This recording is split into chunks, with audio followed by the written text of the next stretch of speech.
let Gary Flinn take the stage. Yeah. Give it up.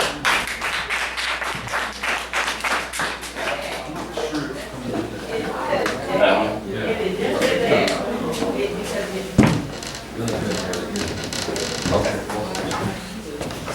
You may remember last time I was talking about writing an article about W.A. Paterson, and I was still looking for information regarding the Pengali building where the Inner Center for Children now stands. That was the base of operations for the Flinn sit-down strike.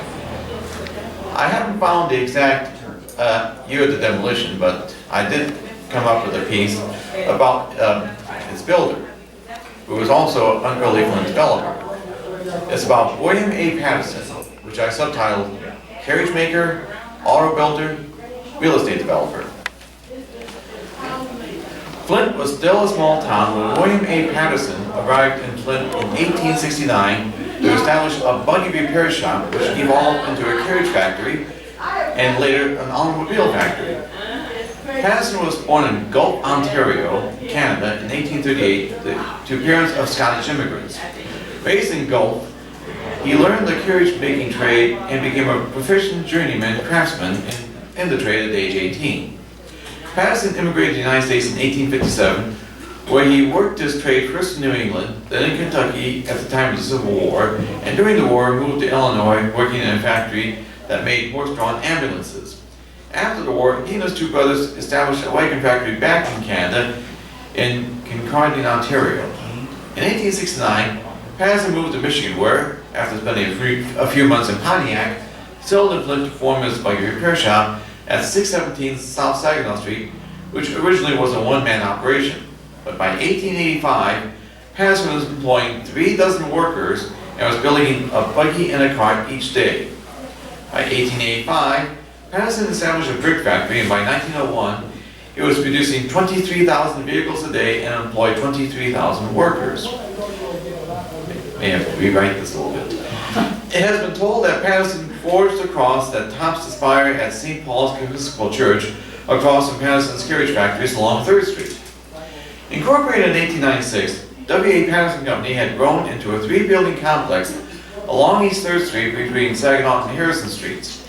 Fronting South Saginaw Street was the office building.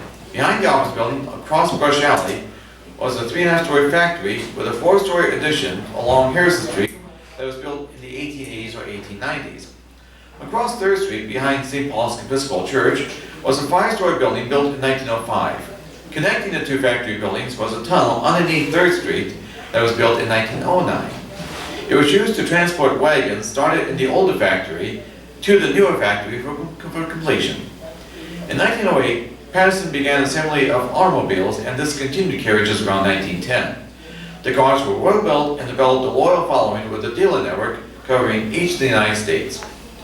Along with carriages and automobiles, Paterson also was the developer of residential and commercial buildings. In 1907, Paterson built the Dresden Hotel at the corner of South Saginaw and West 3rd Streets. It was named after Dresden, Germany, at the corner of South Saginaw by Paterson's daughter Mary, who was impressed when she visited there. It was considered to be Flint's finest hotel until the rival Durant Hotel was built in 1920. Later renamed the Milner and finally the Adams Hotel, it was destroyed by fire in 1963, which claimed 2 lives and forced evacuation of 100 guests. In addition, the First Presbyterian Church was built on the hotel site. The 3-story Inglis building was named after his mother's family. It was the last remaining Paterson family-owned building when it was sold in 1962 and torn down the following year to make way for the Montgomery Ward store, which is now the McCree building. Still standing is the Dryden building, named after Paterson's wife's family. Built in 1902, it was gutted by fire in 1926, which left only the outer wall standing. Originally 6 stories, it was rebuilt as a 5-story building. Paterson also built private homes.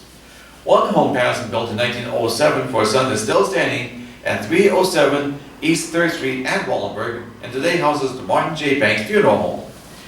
Paterson continued to run the W.A. Paterson Company until he died in 1921. His son was unable to keep the company going, which was sold in 1923 to car dealer Dallas Winslow, but it was shut down the same year. The Paterson building was destroyed by fire and rebuilt in 1931 in an Art Deco style. For years, it housed the McKinnon and Mooney Insurance Agency.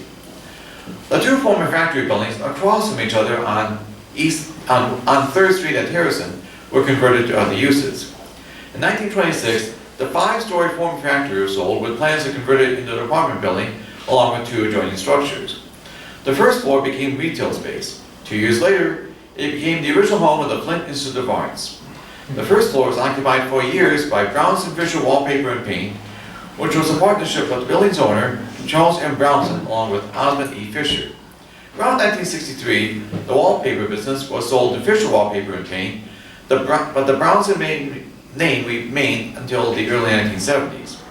The Brownson family continued to own the building until it was sold in the 1990s to the Farrer family, which also owned the Capitol Theater. Among other tenants in the Brownson building over the years included Baker Business College, a Social Security office, THY Design, the Internal Revenue Service, B&B Tile, and an Acme pattern shop. Brian Brownson was able to get the building a state historic designation in 1981 and also listed on the National Register of Historic Places in 1984. But in 1996, the west wall of the building, across Brush Alley from the St. Paul's Episcopal Church, collapsed, rendering the Brownson building unsafe and threatening the historic church, which was older than the former factory. That, unfortunately, forced the Brownson building to be torn down. The church bought the condemned building, tore it down, and made it into a parking lot for the church. Some of the bricks were saved for the construction of a wall, and an historic marker was installed giving the history of the site. As for the older former factory building, it was sold in 1928 to J. Bradford Pengali, who was the former rector of St. Paul's Episcopal Church and chose a new career in real estate. It was renamed the Pengali Building and was converted into an office building. It mostly housed labor unions and was the base for operations for organizing the 1936-1937 Flinn sit-down strike. There were several labor unions occupying the Pengali Building in 1936. It also housed the Federation of Labor Auditorium and a few UAW unions. The building also housed, at the time, a violin maker, the Moore School of Violin, a music teacher, Boyce and Company Real Estate, as well as the Pengali Real Estate business. But even during the sit-down strike, the aging building was considered to be rickety and a fire trap. In February 1942, the Flint Federation of Labor announced that it and the Flint and Genesee Building Trades Council were vacating the Pengali building for the industrial building, the former Industrial Savings Bank building, which is now part of North Bank Center. The Pengali building was torn down and the site became a parking lot. At the time of the Brownson building's demolition, part of the old tunnel was uncovered. It was an arched brick tunnel, 8 feet tall and 50 feet long. It was buried in sand on the Brownson building side at the time of demolition. The Pengali side of the tunnel was used as an office for the parking lot.